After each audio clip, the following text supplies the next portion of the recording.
Hola, ¿cómo están? Estamos de regreso en nuestro espacio Hablando en Familia. Es un gusto poder compartir con todos ustedes. Aquí en el canal de la familia estamos pensando diariamente qué podemos hacer para mejorar tu calidad de vida y la de tu familia, por supuesto. El tema que vamos a tratar en el día de hoy tiene que ver con un tema preocupante. Tenemos un crecimiento geométrico con relación a este tema. Estamos hablando del SIDA. SIDA en la familia.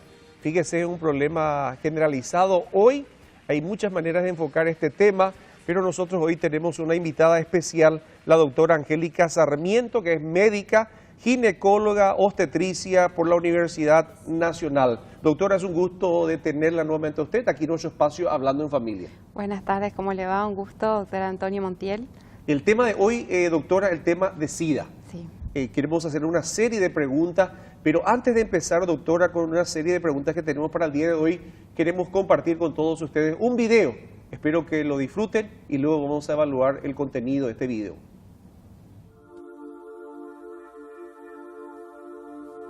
Viaja incansablemente de un lugar a otro, en barco, en automóvil o en avión, siempre como polizón a bordo. Es tan pequeño que los pasajeros no lo ven, aunque pueden tenerlo muy cerca. Aterriza en países de todas las latitudes y ninguna aduana es capaz de detectarlo. Y sin embargo, es más peligroso que un asesino en serie. Toda la comunidad internacional intenta detenerlo. Es el virus del SIDA.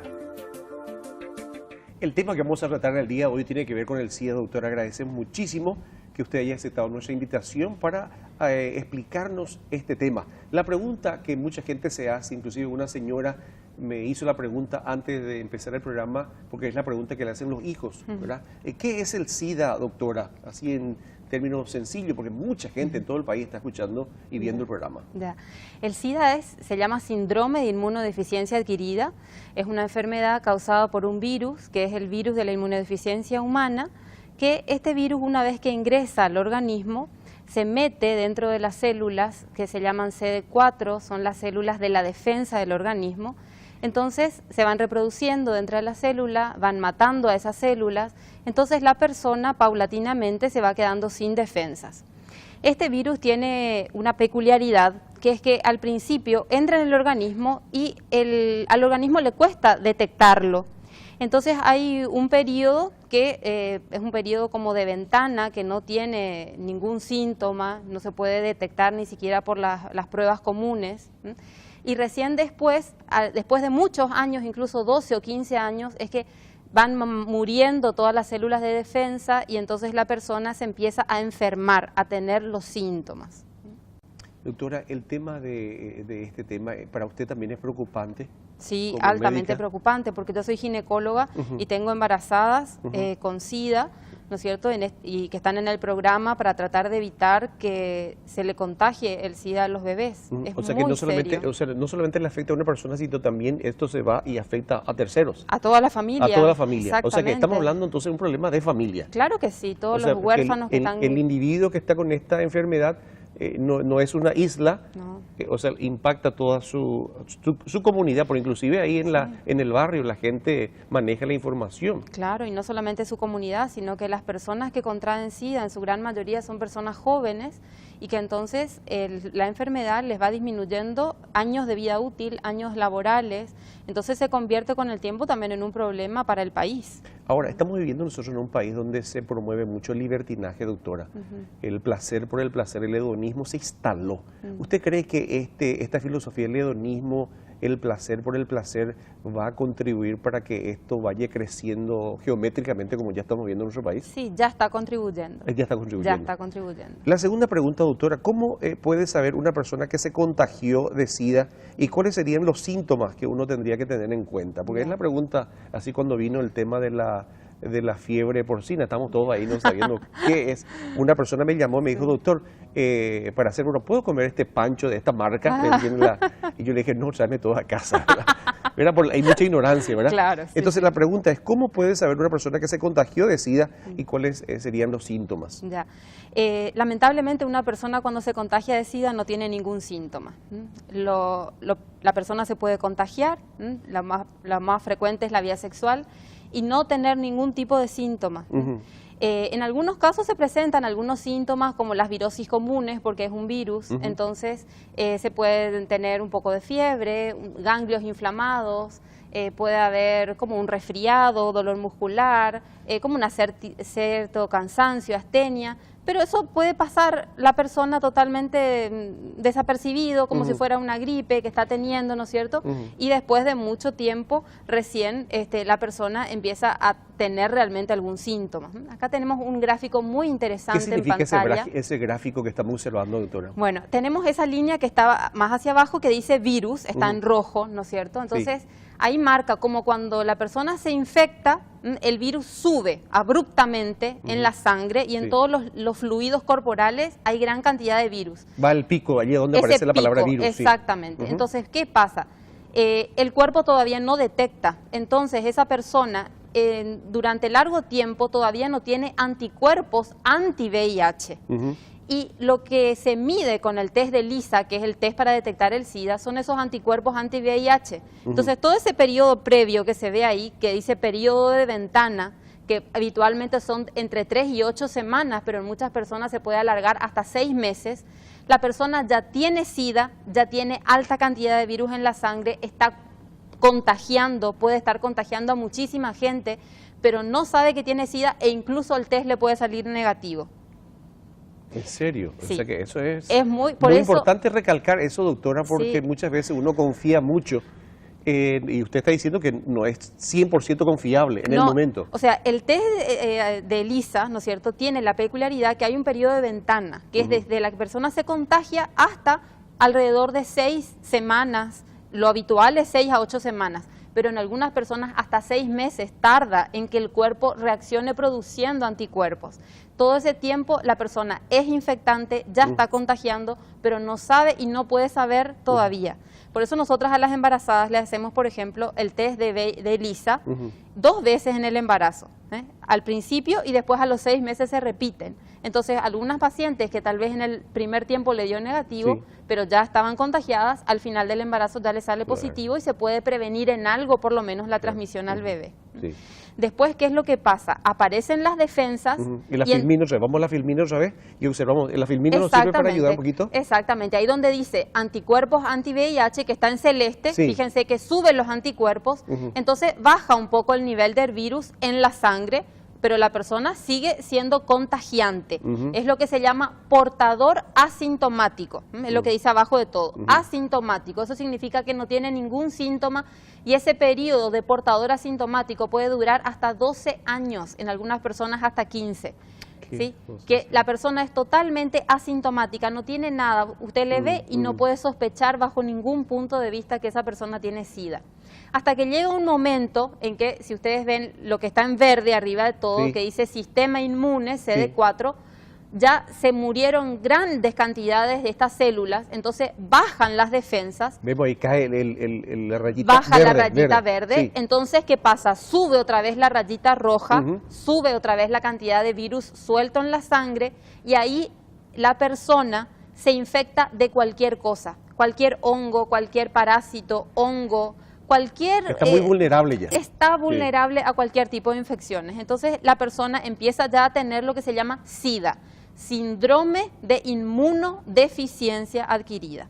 La persona realmente muere de SIDA, pero muere de una tuberculosis, de un hongo simple, de una bacteria que a otra persona no le causa ningún daño. Y no necesariamente del problema del SIDA. Claro, el SIDA lo que le hace es bajarle las defensas. Y al bajarle las defensas, ahora se muere la persona de cualquier infección. Mi papá tuvo un derrame cerebral, pero finalmente no murió del derrame cerebral, sino que una complicaciones pulmonares. Claro. O sea, se le hizo una operación, salió bien la operación, pero finalmente su mecanismo de defensa bajó y tuvo una infección pulmonar y murió de eso. Más o menos esa es la idea. Exactamente, pero en este caso, ¿no es cierto?, es un descenso de las defensas casi total. Claro, no tiene protección. No hay ni cualquier honguito, bacteria que pase por ahí, la persona le agarra neumonías gravísimas, enfermedades serias, incluso algunos cánceres que en otras personas no se producen, avanzan con una rapidez alucinante, la persona adelgaza, se vuelve un estado caquético, que se le llama cuando es una delgadez extrema, y finalmente fallece. Mamá, papá, familia, me está escuchando, esto es parte de la cultura de la muerte. Le están programando nuestros hijos en las escuelas, en los colegios, hacia esto, hacia su autodestrucción. Y aquí con la doctora queremos explicarle a ustedes todo lo que implica esto y las consecuencias que vamos a tener como sociedad y como familia. Espero que usted se tome el tiempo para procesar, digerir un poco todo esto que hemos hablado hasta ahora. Vamos a tener que ir a un corte para que usted pueda respirar un ratito y regresamos enseguida. Déjame que te presente a mi gente, mi familia. Ya lo ves, hablan todos a la vez. Y después...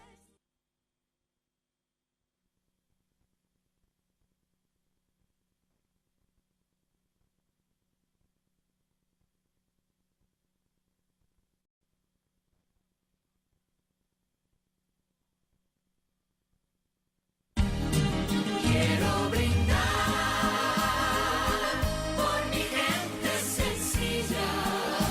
Estamos de regreso en nuestro espacio Hablando en Familia. Estoy con la doctora Angélica Sarmiento, ella es ginecóloga. Doctora, estoy aprendiendo mucho con usted. Este material yo voy a tener que usar recorriendo el país. La gente me pregunta este tema y muchas veces la gente quiere saber si el material que uno está compartiendo tiene sustento científico, te pregunta.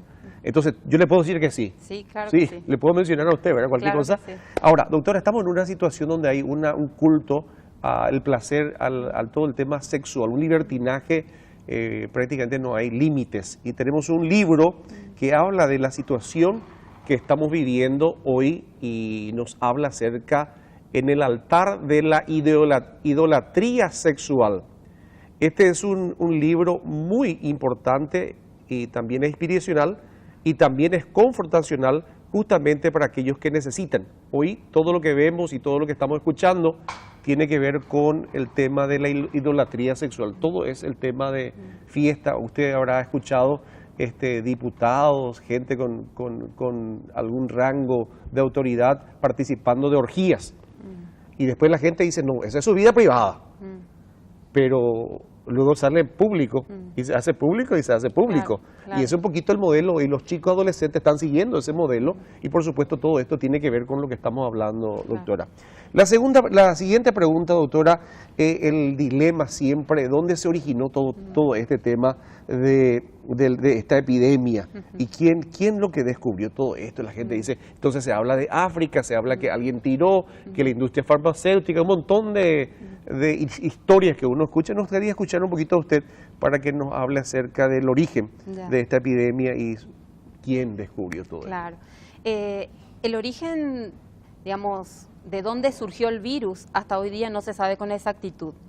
Lo que se sabe son los hechos, que en 1981 empezaron a aparecer en Estados Unidos, concretamente en San Francisco, hombres jóvenes que anteriormente eran sanos y fuertes, y se les detectaba unas neumonías por Pneumocystis carini, que es algo que a las personas normales no les causa ni cosquilla, no les causa. Ángeles, California. En Los Ángeles, sí. Ese es el lugar donde está Hollywood, donde se promueve toda ahora la industria del libertinaje sexual, ¿verdad? Bueno, estas personas justamente eran 5 homosexuales, o sea, personas con prácticas homosexuales activas, y se les detectó neumonía por este agente causal que a la gente común no le causa ningún tipo de enfermedad, pero a ellos les producía una neumonía grave, y también un tipo de cáncer que se llama sarcoma de Kaposi, que es muy raro en la población general, y murieron rápidamente estas personas.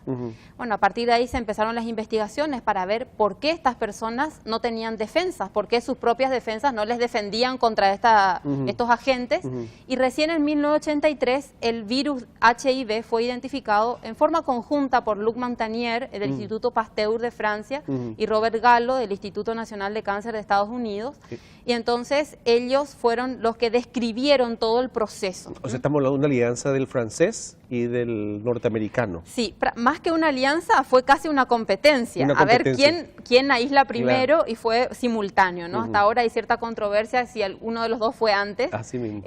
Pero bueno, digamos lo que se sabe, de hecho los dos Que se le describieron y atribuye a describieron ambos, sí, para que no se peleen. Exactamente.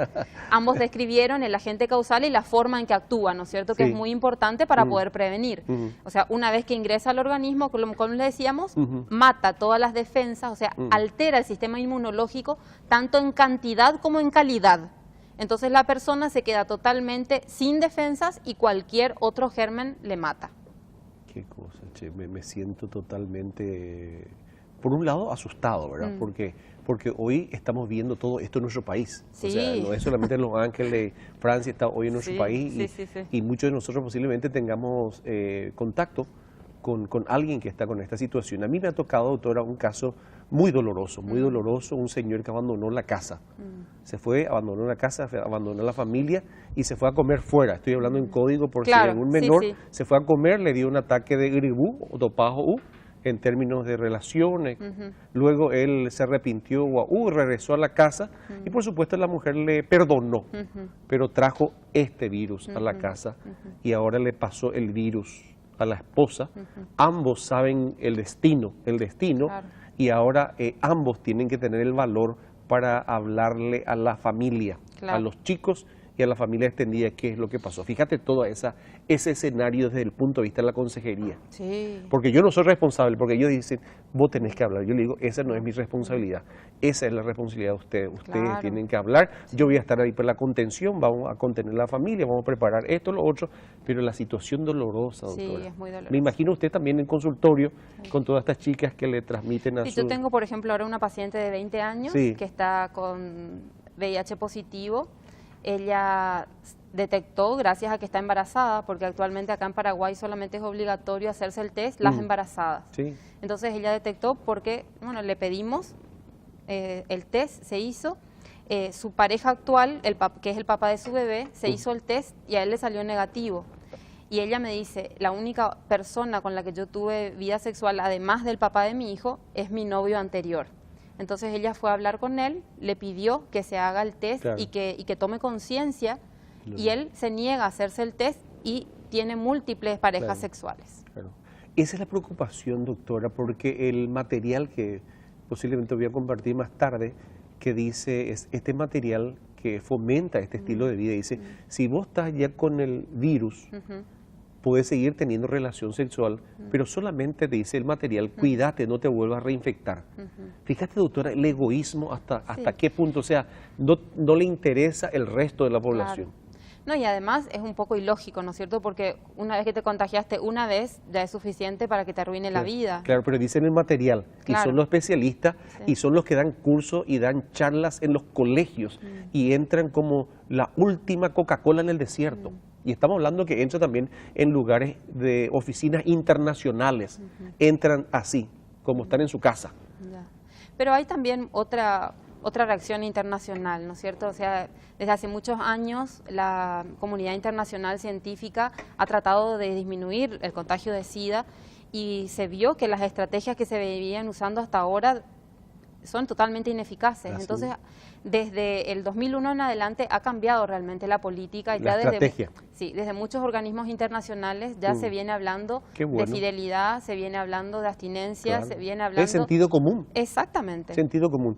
Doctora, el Exactamente. tema ahora, la gente, viste que hace mucho tiempo los organismos internacionales estaban muy preocupados por el embarazo precoz.